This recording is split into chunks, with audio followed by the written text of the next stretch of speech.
Look, here's the reality. Tommy's right. It's not just race, though. It's also sexuality. Caitlin Clark is a white heterosexual woman in a black lesbian league, and they resent and are jealous of all of the attention and the shoe deal that she got. To the right wing, this is the slop that passes off as legit analysis.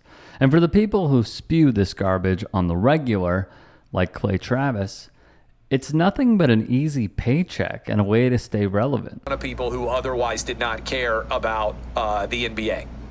Difference is both of those guys were professionals by the time they became supremely famous.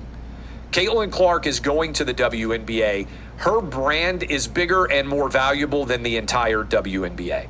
And that is why you are seeing so many people out there attack Caitlin Clark, because women's basketball, instead of welcoming her, has actually been ripping her. I think there's many different levels here. I think the fact that she's straight and that she's white does not work in her favor in women's college basketball universe or in the WNBA because there's a lot of lesbians and there's a lot of minorities. And I think that does factor in.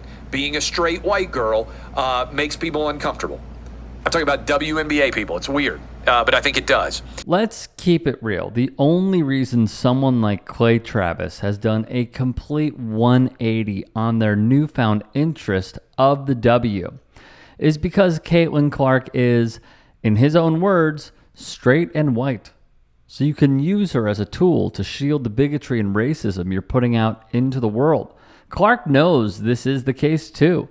In an interview with The Athletic's James Boyd, Clark said everyone in our world deserves the same amount of respect. People should not be using my name to push racist and misogynistic agendas. It's disappointing.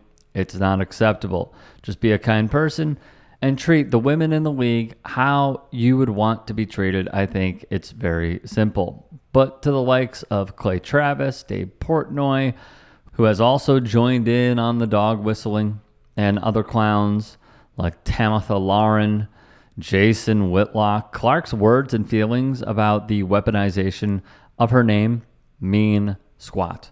Because just a day after Clark gave that interview, Travis took to the hate farm that is now Elon's Twitter to go on a tirade against First Take's piece on Dejanay Carrington criticizing Caitlin Clark while comparing Clark to Tiger Woods. Incredible. Travis insists that her being straight and white is actually working against her because apparently the media has no idea how to properly praise and recognize the greatness of a straight, white athlete. Going further with the Tiger analogy, Travis conveniently ignores the racist and classist history of the game of golf itself, as well as how Tiger highlighted the trailblazing achievements of Charlie Sifford, Lee Elder, and Ted Rhodes after his 97 Masters victory in order to craft the narrative that Clark is being subjected to more cruelty now than Tiger was when he first stepped into the spotlight. It doesn't take a history scholar to see the glaring disparity in the institutional hate and bigotry Tiger was up against. But that's the argument Travis is making, just in reverse. So much for hating identity politics. But Travis would save the most unhinged part of his Twitter thread for the last tweet, where he had the sheer nerve to compare the start of Clark's first season in the W to the Israeli government's ongoing atrocities being committed daily. It's obvious what's going on here, especially considering what occurred, and anyone who disputes that should be questioned. But you can't ignore the historical and geopolitical context that got both parties to this point, which is exactly what Travis is doing, but what the left sees through. Someone or a group of people can still be the victim of violence even while they inflict systemic, legalized, and unproportioned violence on other people themselves. Political violence never happens in a vacuum, and Clay Travis must be living in an opposite world if he legitimately thinks that our country's media and political forces are empathetic to the Palestinian struggle, let alone because they're perceived as brown. If anything, decades of the war on terror and Islamophobic propaganda have desensitized the American people even further, subconsciously blinding them from recognizing the well-documented horrors our government has funded and signed off on in Palestine. But this is who Clay Travis is.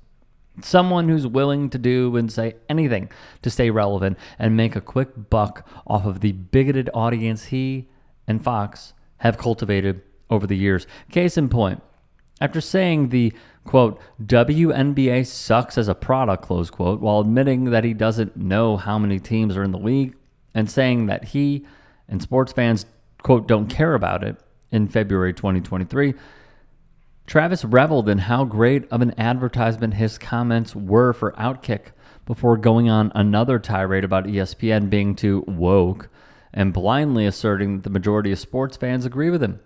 Travis could not care less about growing the WNBA or women's sports in general, which just makes all of his fake outrage over Caitlin Clark that much more cynical, selfish, exploitative, and disgusting. But I think certainly that, in my opinion, it's jealousy. I think it's race. I think it's sexual orientation.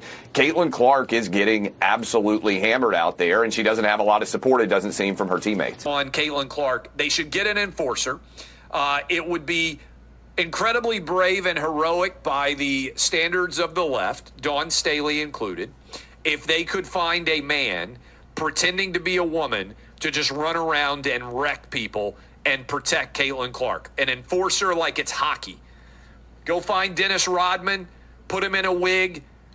He would make several $1 million. It would be very brave. He could keep his, no need to chop it off. Just put him in a sports bra. He could run around and just wreck chicks like he used to do, protecting Michael Jordan.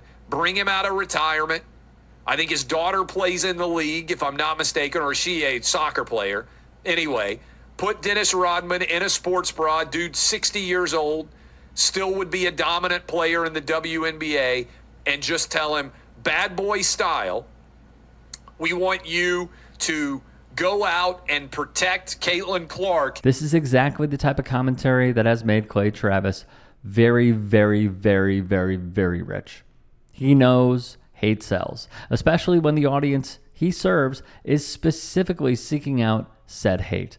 All he has to do is package it so he can get as many clicks as possible and then move on to the next popular culture war topic that the right wing is focusing on. Rinse, repeat.